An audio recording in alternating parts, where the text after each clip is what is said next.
Шампионот МЗТ Скопје е пред одбрана на шампионската титула во првата кошаркарска лига на Македонија, откако тимот забележи уште една победа за 2-0 во серијата против екипата на ТФТ Скопје.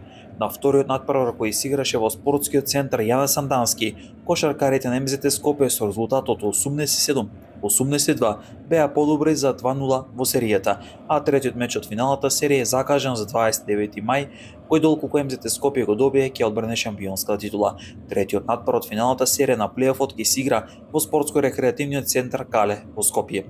Како што е веќе познато, за следната сезона екипата на Маџари како шампион на втората кошаркарска лига обезбеди историско учество во кошаркарската елита на Македонија. Ќе игра како дебитант, додека пак екипата на Ангели како второпласирана избори враќање во првата лига за следната сезона, додека пак екипата на Штипски Соколи во меч за трето место во втората лига славеше над вториот тим на МЗТ Скопје.